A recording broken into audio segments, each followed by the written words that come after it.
శ్రీమతే రామానుజాయ నమః. భాగవతోత్తములారా, ఈ విజయదశమి సందర్భంగా మనం హర్యష్టకాన్ని అర్థంతో తెలుసుకుందాం. వేదశాస్త్ర పురాణాలు, ఉపనిషత్తులు ఏది చదవాలన్నా ముందుగా హరినామంతోనే ప్రారంభం చేయాలి. హరి ఓం అంటూ. ఏమిటి హరినామం? ఈ హరినామం యొక్క గొప్పతనం ఏమిటో తెలియజేస్తాయి ఈ శ్లోకాలు. దీనిలో హరియష్టకం అనే పేరుతో మనకి 9 శ్లోకాలు లభిస్తాయి. అదేవిధంగా ఫలశ్రుతి కూడా చెప్తూ ఉన్నారు 10-11 శ్లోకాల్లో. మనం ఈ సందర్భంగా ఈ హర్యష్టకం యొక్క వైభవాన్ని అనుభవిద్దాం. ముందుగా శ్లోకం చెప్తున్నాను.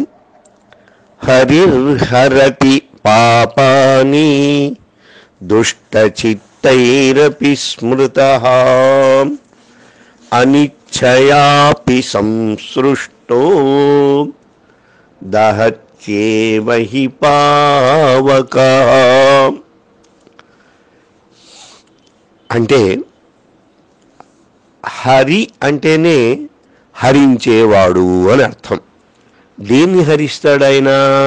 పాపాని, సమస్త పాపాలను హరిస్తాడు. పాపాలు అనేక కోట్లుగా ఉంటాయి పాపాలు. అవి అటువంటి పాపాలను దుష్టచిత్తై అపి స్మృతః, వాడు ఎటువంటి దుర్మార్గుడైనా, వాడు దుష్ట మనస్సుతోనైనా ఏ విధముగా పలికినా కూడా హరి పాపాలన్నిటినీ కూడా హరించి వేస్తాడు. ఎలాగా అంటే ఈ శ్లోకంలో ఉపమానం చెప్తున్నారు. అనిచ్ఛయాపి సంస్పృష్టో దహత్యేవ హి పావకః. ఒక్కొక్క వస్తువును తగలబెట్టేటప్పుడు అగ్నిదేవుడికి అది ఇష్టమా కాదా అని కాదు, తనలో పడిందంటే చాలు దాన్ని ఏ విధంగా తగలబెట్టేస్తాడో ప్రతి వస్తువును. అందుకనే ఆయనకి సర్వభక్షకుడు అని పేరు. అలాంటిదిట ఈ హరినామం. నువ్వు మనస్ఫూర్తిగా పలికినా, లేదా పరిహాసంగా పలికినా, సాంకేతికంగా పలికినా, ఆ హరి సమస్త పాపాలను కూడా హరించి వేస్తాడు అగ్నిలాగా అని ఈ శ్లోకంలో తెలియజేశారు. భాగవతోత్తములారా, ఇక ఈ హరి అనే 2 అక్షరాల్ని పలకడం వల్ల ఏవేమి వనగూరుతున్నాయి అనే దాన్ని ఎంతో ఎంతో పరమ ప్రమాణంగా ఈ శ్లోకాల్ని అనుగ్రహిస్తున్నారు. సగంగా సగయా సేతుః సకాశీ సచ పుష్కరం జిహ్వాగ్రే వర్తతే యస్య హరిరిత్యక్షరద్వయం. ఆహా, ఎవరి నాలుక చివర హరి అని 2 అక్షరాలు పలుకబడుతూ ఉంటాయో వారుట సగంగా సగయా సేతుః సకాశీ సచ పుష్కరం. గంగా నదితో కూడినటువంటి గయాక్షేత్రం, అది కూడా ఎంతో గొప్పది. సేతు మహాసముద్రం. సకాశీ, కాశీ మహాక్షేత్రం. నిరంతరం కూడా రామనామం అక్కడ ప్రతిధ్వనిస్తూ ఉంటుంది. మరణం మంగళం ఎత్ర, ఎక్కడ మరణము కూడా మంగళంగా భావిస్తారు. ఏ క్షేత్రం అది? కాశీ. ఎందుకని? దానికి రామనామ తారక క్షేత్రం అంటారు. అటువంటి కాశీ, పుష్కర మహాక్షేత్రం, ఇవన్నీ కూడా ఎవరి దగ్గర ఉంటాయి? జిహ్వాగ్రే వర్తతే యస్య, ఎవరి నాలుక చివరన హరినామ స్మరణ ఉంటుందో వారికి ఈ పైన చెప్పిన గంగా, గయా, సేతు, కాశీ, పుష్కరాలన్నీ కూడా వారి దగ్గరే ఉంటాయి. కాబట్టి ఎవరైనా హరినామ స్మరణ చేస్తూ ఉంటే వారిని చూసినా, వారిని మనము తాకినా, వారికి ప్రదక్షిణం చేసినా ఇన్ని లాభాలు కలుగుతాయి. గంగా, గయా, సేతు, కాశీ, ఈ పుణ్యక్షేత్రాల్లో ఏవేమి మనం గనక సుకృతాలు చేస్తే ఫలితం వస్తుందో ఆ ఫలితాల్ని హరి అనే 2 అక్షరాలు మనకి అందిస్తాయి. ఇక 3వ శ్లోకం చూడండి. వారాణస్యాం కురుక్షేత్రే నైమిషారణ్యయేవ చ యత్కృతం తేన యేనోక్తం హరిరిత్యక్షరద్వయం. వారాణసి మహాక్షేత్రం. అదే ఇందాక కాశీ అన్న, వారణాసి అన్న, బనారస్ అన్న. వారణాసి అని 2 నదులు అన్నమాట. ఈ నదుల దగ్గర ఉన్న ఈ క్షేత్రం, ఆ క్షేత్రంలో నువ్వు గనక స్నానాలు కానీ, తర్పణాలు కానీ, శ్రాద్ధములు కానీ, అదేవిధంగా దాన ధర్మాలు చేసిన ఎటువంటి పుణ్యమో. అలాగనే కురుక్షేత్రే, ఆహా, ధర్మక్షేత్రమైన కురుక్షేత్రంలో నీవు గీతాపారాయణ చేసిన, కురుక్షేత్రంలో గనక నీవు పితృదేవతల్ని స్మరించిన ఎంత పుణ్యమో. అదేవిధంగా నైమిషారణ్యయేవ చ. నైమిషారణ్యం అంటే, నేమి అంటే చక్రం అండి. ఆ చక్రం శ్రీమన్నారాయణుడి పవిత్రం చేసిన స్థలం ఆ అడవి అంతా. అందువల్ల దానికి నైమిష అరణ్యం అంటారు.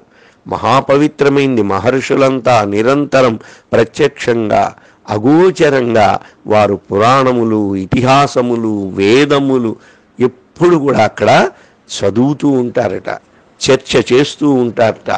భారతదేశంలో మహాసిద్ధులందరూ కూడా, యోగులందరూ కూడా నిరంతరం కలిసి దైవాన్ని స్మరించుకునేటువంటి స్థలం. లోకక్షేమం కోసం ప్రశ్నల వర్షాన్ని కురిపిస్తూ సూతుల వారి ద్వారా అనేక గ్రంథాలను వెలికి తీసినటువంటి స్థలం. శుక శౌనకాదులందరూ కూడా అక్కడ నిరంతరం చరించే స్థలం నైమిషారణ్యం. ఆ నైమిషారణ్యంలో యత్కృతం, ఎటువంటివి గనక నువ్వు గొప్ప పనులు చేస్తే, అంటే అక్కడ మహర్షుల యొక్క వాక్యాల్ని చర్చించడం లేదా స్మరించడం, ఆచరించడం, ఇవన్నీ గనక చేస్తే ఎంత పుణ్యమో. యత్కృతం తేన ఏనోక్తం, ఎవరు గనక హరి అని 2 అక్షరాలని పలుకుతారో, హరిరితి అక్షరద్వయం, ఎవరు గనక ఈ 2 అక్షరాలని పలుకుతూ ఉంటారో తన్మయంతో, ఈ క్షేత్రాలన్నిటిలో కూడా ఏ గొప్పతనం కోసం ఎవరెవరు ఏమేం చేస్తారో ఆ ఫలితాలన్నీ కూడా దక్కుతాయి. తర్వాత శ్లోకం చూడండి. పృథివ్యాం యాని తీర్థాని పుణ్యాన్యాయతనాని చ తాని సర్వాణ్యశేషాణి హరిరితి అక్షరద్వయం. పృథివ్యాం కేవలం ఇప్పుడు కొన్ని క్షేత్రాలే చెప్పారు. అది శైవ క్షేత్రమా, విష్ణు క్షేత్రమా, ఏ క్షేత్రమన్నా కానివ్వండి, ఈ భూప్రపంచం మొత్తంలో, అంటే కేవలం భారతదేశంలోనే కాదు, భారతదేశం విడిపోకముందు కూడా ఈ భూమిలో ఎన్నో ఎన్నో క్షేత్రాలున్నాయి. ఆ క్షేత్రాల్లో పృథివ్యాం యాని తీర్థాని, ఎన్ని తీర్థాలైతే ఉన్నాయో, పుణ్యాని ఆయతనాని చ, చాలా పరమ పవిత్రమైనటువంటి క్షేత్రాలు. ఆయతనం అంటే విశాలమైనటువంటివి. మఠములు కావచ్చు, సత్రములు కావచ్చు, దేవాలయములు కావచ్చు, ఋషి ఆశ్రమములు కావచ్చు. ఇవన్నీ కూడా ఎంతో పుణ్యములైనటువంటి ఆయతనాలు. తాని సర్వాణ్యశేషాణి, ఆ సమస్తమైనటువంటి స్థానాల్లో కూడా ఎంత పవిత్రత ఉంటుందో, అక్కడ చేసిన పనులకు ఎంత లాభమో అంత పవిత్రత అంత లాభం కూడా. హరిరిత్యక్షరద్వయం, హరి అని 2 అక్షరాలు ఎవరైతే పలుకుతారో జిహ్వాగ్రే వర్తతే, ఎవరి నాలుక చివర హరి హరి హరి హరి అని అనబడుతుందో వారికి అంత ఫలితం వస్తుందిట. ఈ భూమిలో ఉన్నటువంటి సమస్త తీర్థాలను దేవాలయాలను దర్శించిన పుణ్యం. ఇప్పుడు మనం 5వ శ్లోకం యొక్క తాత్పర్యాన్ని కూడా అనుసంధానం చేద్దాం. శ్లోకం కూడా చదువుకుందాం. గవాం కోటి సహస్రాణి హేమ కన్యా సహస్రకం దత్తం స్యాత్తేన ఏనోక్తం హరిరిత్యక్షరద్వయం. భాగవతోత్తములారా, మనం హరి అని 2 నామాలు గనక 2 అక్షరాలతో కూడిన ఆ నామాన్ని పలికితే ఏమవుతుంది అని దాని ఫలితం దీనిలో చెప్తున్నారు. గవాం కోటి సహస్రాణి అంటే గోవుల యొక్క గుంపులు, వేలకు వేలు గనక దానం చేస్తే ఎంత పుణ్యమో అంత పుణ్యం వస్తుందిట. ఒక్క గోదానం చేస్తేనే ఎంతో గొప్పగా చెప్పుకుంటున్నాం. అలాంటిది ఆ గోవులను కోటి సహస్రాలుగా దానం చేస్తే ఎంత పుణ్యమో ఆలోచించండి. అది ఎన్ని దూడలను పెడుతుంది, ఎంతమంది యజ్ఞాలకు ఉపయోగపడుతుంది, ఎంతమందికి పాలు, పెరుగు, అవిస్సు అన్నిటినీ అందిస్తుంది. ఒక్క గోవుకే అంత ఫలితం ఉంటే కోటి గోవులను దానం చేసిన ఫలితం కలుగుతుందిట. ఇంకా ఏమంటున్నారు? హేమ కన్యా సహస్రకం, బంగారము ధరించినటువంటి కన్య పిల్లలను గనక దానం చేస్తే, కన్యాదానం చేస్తే ఎంత పుణ్యం చెప్పారండి. అటు 10 తరాలు ఇటు 10 తరాలు తరిస్తాయని. అటువంటిది వేల కొలది కన్యలను గనక బంగారు ఆభరణాలతో కూడినటువంటి వాళ్ళను దానం చేస్తే ఎంత పుణ్యమో అంత పుణ్యము హరినామం చేయడం వల్ల దత్తం స్యాత్. ఆ విధంగా చేయడం వల్ల అంత ఫలితం, అన్ని దానాలు చేసిన ఫలితము వస్తుంది. ఎవరికి? ఏనోక్తం, ఎవరు గనక హరినామస్మరణ చేస్తుంటారో. అది ఎన్ని అక్షరాలు? హరిరిత్యక్షరద్వయం. హరి అని 2 అక్షరాలు కదా, ఈ 2 అక్షరాలు గనక పలికితే అంత పుణ్యము అని ఈ 5వ శ్లోకంలో మనకి అనుగ్రహించారు. అక్షరద్వయం.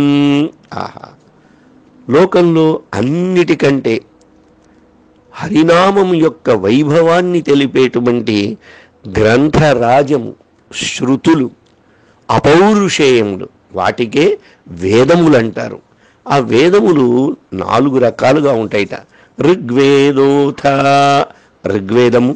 యజుర్వేద, యజుర్వేదము. సామవేదోక్యదర్వణ, సామవేదము. అథర్వవేదం. ఋగ్వేదం అంతా కూడా దేవతలను స్తుతిస్తున్నట్టు ఉంటుంది రుక్కుల ద్వారా. యజుర్వేదము, యజు అనే శబ్దమే తెలుస్తోంది, యజ్ఞయాగాదులకు సంబంధించిన విషయాల్ని బాగా తెలియజేస్తుంది.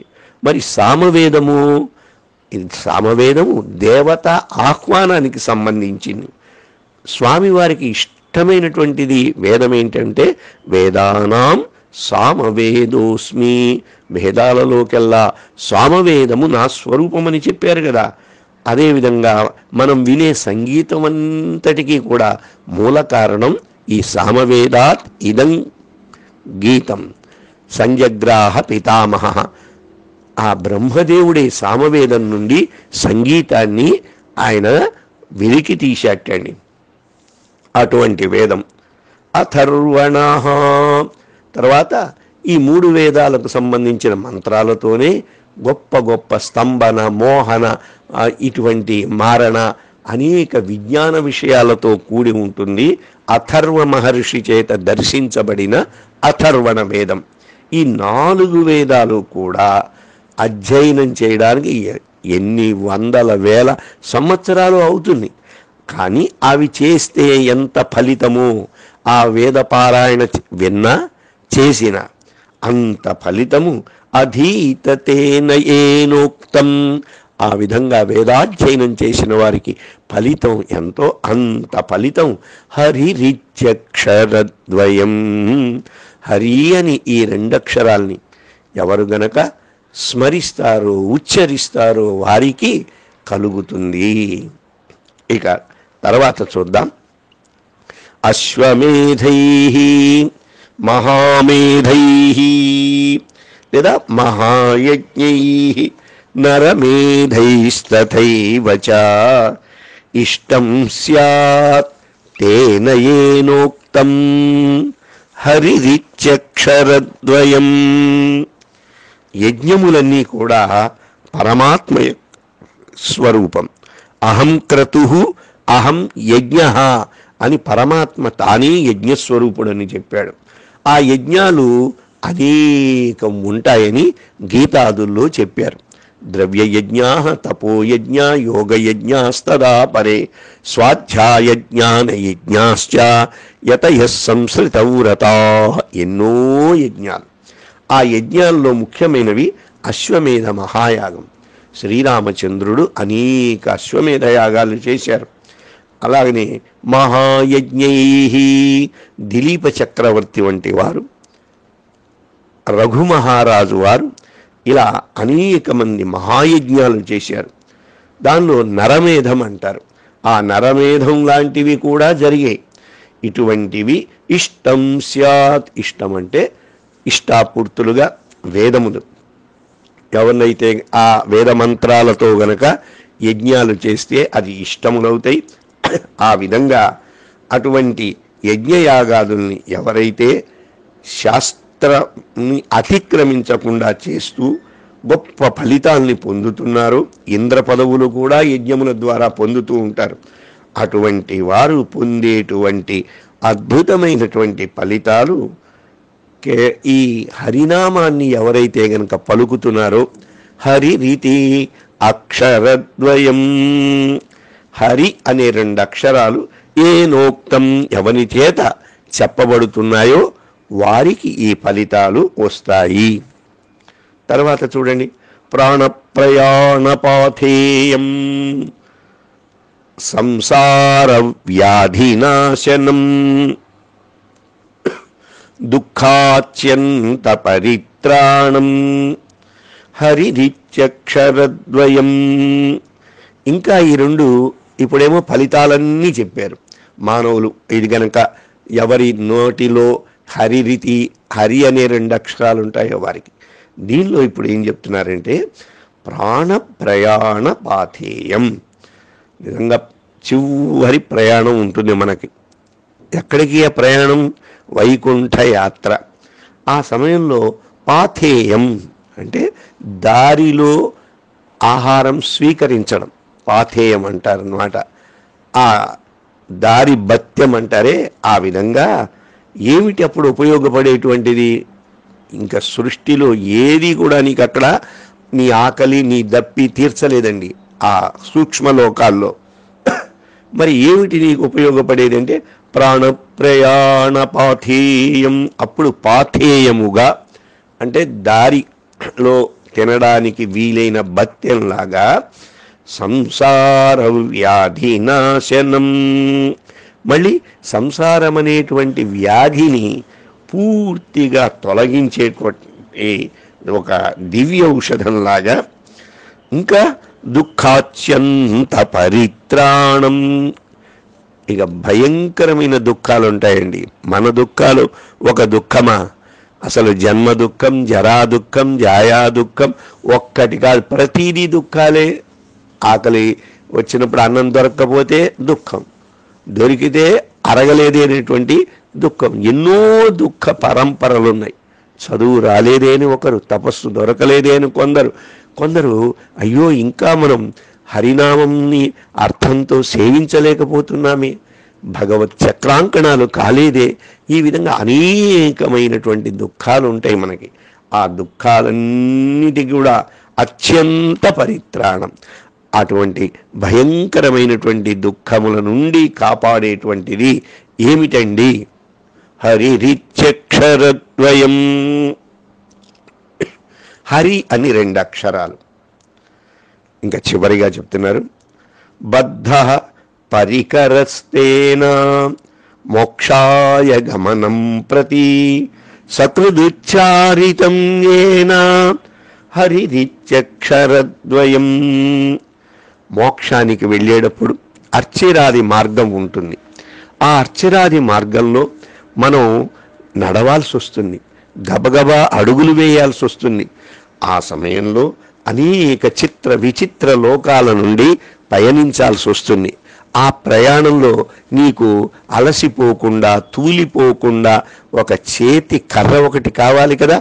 చూడండి, ముక్తినాథ్కి వెళ్ళేటప్పుడు, కేదార్నాథ్ వెళ్ళేటప్పుడు, బద్రీనాథ్ నడిచి వెళ్ళేటువంటి సమయంలో కర్రను ఒకటిని ఊతంగా తీసుకుంటారు. ఈ మధ్య తిరుమలలో కూడా చూడండి, పులులు వస్తున్నాయని ఒక కర్ర ఇస్తున్నారు. దీనిని పరికరం అంటారు. ఒక చేతిలో ఉండేటువంటి ఒక కర్ర. బద్ధ పరికరస్తేన, ఆ చేతిలో ఒక పరికరాన్ని మనం పెట్టుకున్నట్లన్నమాట, ఒక కర్రని. ఎక్కడికి? మోక్షాయ గమనం ప్రతి, మోక్ష మార్గానికి వెళ్ళేటప్పుడు. అడుగడుగున నీకు ఉపయోగపడేటువంటిది ఏమిటంటే ఈ హరినామమే ఆ విధంగా ఊత కర్రలాగా ఉంటుందిట. సకృదుచ్చారితం యేన. ఆహా ఆహా, ఒక్కసారి పలికితే చాలటండి. అటువంటిది హరి బోల్ అని తన్మయంతో చెబుతుంటారు. హరే రామ రామ రామ హరే హరే, హరే కృష్ణ కృష్ణ కృష్ణ హరే హరే. ఎన్నిసార్లు హరి హరి హరి హరి అంటూ ఉంటే ఒక్కసారి చెబితేనే ఇంత ఫలితంట. ఇది మోక్షానికి వెళ్ళేటప్పుడు ఇది చేతి కర్రలాగా ఉంటుంది అంటున్నారు. మరి ఇన్ని పర్యాయాలు పలికితే అబ్బా అబ్బా అబ్బా. హరిరిత్యక్షరద్వయం. ఎవరి నోటి వెంబట హరి హరి అని వస్తుందో క్షణ క్షణంలో వారికి ఇంత గొప్పగా ఉపయోగపడుతుంది. అందుకనే అంటారు కదండి, హరి ఎను 2 అక్షరములు హరించును పాతకములను అంబుజనాభా. హరి నీ నామ మహత్యము హరిహరి పొగడంగ వశమే హరి శ్రీకృష్ణ అంటూ ఈ పద్యంలోనే అనేక పర్యాయాలు హరిహరి అని వచ్చింది. అటువంటి 2 అక్షరాల యొక్క మహిమను ఇప్పటిదాకా మనకి ఈ అష్టకంలో చెప్పారు. అయితే దీని ఫలశ్రుతి ఏమిటో కూడా ఇప్పుడు చెప్తున్నారు. హరి అష్టకమిదం పుణ్యం ప్రాతరుత్థాయ పఠేత్ ఆయుష్యం బలం ఆరోగ్యం యశోవృద్ధి శ్రియావహం. ఆహా, ఈ పరమ పుణ్యమైనటువంటిది ఇది ఈ హరి అష్టకం. దీన్ని ప్రాతరుత్థాయ యః పఠేత్, తెల్లవారుజామునే లేచి చదవాలిటండి హరినామం. హరి ఎన్న పేరరవం. తిరుప్పావైలో కూడా గోదాదేవి చెప్తుంది, ఏమండి హరినామం చేసేటప్పుడు స్నానం చేసి చేయాలా, స్నానం చేయకుండా మరి చేయాలా అంటే, నువ్వు లేవడంతోనే ఆ మంచం మీద కూర్చునే ఒక్కసారి హరి హరి హరి హరి అని 7 పర్యాయాలు 8 పర్యాయాలు స్మరించు అని మనకి పెద్దలు ఆదేశించారు. నువ్వు ఉన్నవాడివి ఉన్నట్లుగానే ఆ విధంగా ఎవరైతే చదువుతారో వారికి ఏమిటి లాభమో చెప్తున్నారు. వారికి తెలియకుండానే ఆయుష్ పెరుగుతుంది. ఆయుష్యం, ఆయుష్ ఉంటే కదండి అనుభవించడం. బలం, మంచి బలం. బలం విష్ణోహో ప్రవర్ధతాం. మహావిష్ణువు యొక్క బలం కూడా మనకు వస్తుందండి. అంటే సాత్వికమైనటువంటి దైవీ శక్తులు వస్తాయి. ఆరోగ్యం, మరి నిత్య జీవితంలోకి కావాల్సినవి ఆరోగ్యం కదా, ఆ ఆరోగ్యం కూడా వస్తుంది. ఇంకా యశోవృద్ధి, ఇక కీర్తి రోజు రోజుకు పెరుగుతుంది హరినామం చేసేవారికి. అది ఎలాంటిది? శ్రియావహం, మంచి లక్ష్మీ కటాక్షంతో కూడినటువంటిది లభిస్తుంది. కాబట్టి హరియష్టకం ప్రసాదించలేనటువంటి విషయం అంటూ ఏదీ లేదట. అయితే ఇంత బాగా ఇంత గొప్పగా చెప్తున్నారు, ఇది ఎవరు చెప్పారు? ఊరికే పైన ఎవరైనా చెప్పారంటే కాదు నాయన. చూడు, ప్రహ్లాదేన కృతం స్తోత్రం దుఃఖసాగర శోషణం యప్పఠేత్ స నరో యాతి తద్విష్ణో పరమం పదం. నిజంగా ఈ హరియష్టకాన్ని నిరంతరం చెప్పినటువంటి మహానుభావుడు ఎవరంటే, ఇందుగలడందులేడని సందేహము వలదు చక్రి సర్వోపగతుండు ఎందెందు వెదకి చూచిన అందందే కలడు ఈ దానవగ్రణి వింటే అని హరినామము యొక్క గొప్పతనాన్ని ప్రత్యక్షంగా తండ్రికి చూపించినవాడు. హిరణ్యకశిపుడనే తండ్రికి ప్రహ్లాద కుమారుడు చూపించాడు కదా. స్తంభంలోంచి కూడా ఆ హరి ఎన్ని రూపాలతో వచ్చారో చూశారు. ఆయన నృసింహావతారంతో బయటకు వచ్చారు.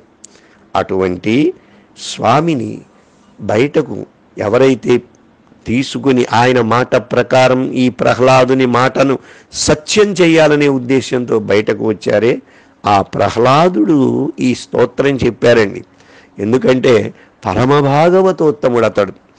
ప్రహ్లాద నారద పరాశర పుండరీక వ్యాసాంబరీష శుక శౌనక భీష్మదాల్భ్యాన్ రుక్మాంగదార్జున వశిష్ఠ విభీషణాదీన్ పుణ్యానిమాన్ పరమభాగవతాన్ స్మరామి. మనం భాగవతోత్తములారా అంటున్నాం కదా. ఈ భాగవతోత్తముల కంటే పరమ భాగవతోత్తములు. ఆ పరమ భాగవతోత్తములో నారదుడు గొప్పవాడు. ఆ నారదుని దగ్గర మంత్రోపదేశాన్ని పొందినటువంటి ప్రహ్లాదుడు నారదుని కంటే ముందు చెప్పబడుతున్నాడు, ప్రహ్లాద నారద అని. అటువంటి మహాబాల భాగవతోత్తముడైన ప్రహ్లాదుల వారు చెప్పినది ఈ హర్యష్టకం అనే స్తోత్రం. దుఃఖ సాగర శోషణం, ఎన్నో దుఃఖాలు అనుకున్నాం. ఆ దుఃఖం అనేటువంటి సముద్రంతో అవి ఎన్నో అలలతో ఉంటాయి. ఒకటి పోతే ఒకటి వస్తూ ఉంటాయి. మానవుడు శ్వాస ఉన్నంత వరకు, అంతవరకు కూడా ఆ దుఃఖం అనే శ్వాస అన్నిటినీ కూడా ఇది ఎండబెట్టేస్తుంది తండ్రి. ఇక దుఃఖం అనేది ఉండదు. ఏమిటది? ఎవరికి? ఎప్పటే ఎవరైతే గనక ఈ హర్యష్టకాన్ని స్మరిస్తారో వారికి అతడు, ఆ నరుడు స నరోయాతి తద్విష్ణో పరమం పదం. ఆ నరుడు, ఆ భాగ్యవంతుడు, ఆ భాగవతుడు విష్ణుదేవుని యొక్క పదాన్ని అంటే పరమ పదాన్ని పొందుతాడు అని స్పష్టంగా చెప్పిన చిన్న స్తోత్రం. ఎంత అర్థం దీనిలో ఉందో ఆలోచించండి. కాబట్టి భాగవతోత్తములారా, శ్రీమద్ భాగవత సప్తాహాల్లో వినేవారందరికీ ఈ హర్యష్టకం బాగా పరిచయమై ఉంటుంది. మిగిలిన వారు కూడా మన అందరి గృహాలలో ముందుగా చిన్న పిల్లలకి మనం నేర్పితే మనకి వస్తుంది. 8 శ్లోకాలు కదండి. ఈ హర్యష్టకాన్ని అందరూ నేర్చుకుని మహర్షులు, ఆ ప్రహ్లాదుల వారు ఏదైతే మనకు కళ్యాణం కోరుకుంటున్నారో బాగు ఉండాలని, అవన్నిటిని కూడా మనం పొంది హరి యొక్క అనుగ్రహాన్ని పొందుదాం. ఇదంతా కూడా ఆచార్య కటాక్షంతో లభిస్తుంది. ఆచార్యుల వారు తండ్రి హరిచేరుమని ఎడి తండ్రి గురువైన తండ్రి అయినా తమ బిడ్డలకు హరినామం గురించి చెప్పాలి. హరినామము ఇంత గొప్పది అని ఈ హర్యష్టకంలో మనం తెలుసుకుందాం. శ్రీమతే రామానుజాయ నమః. హరి ఓం.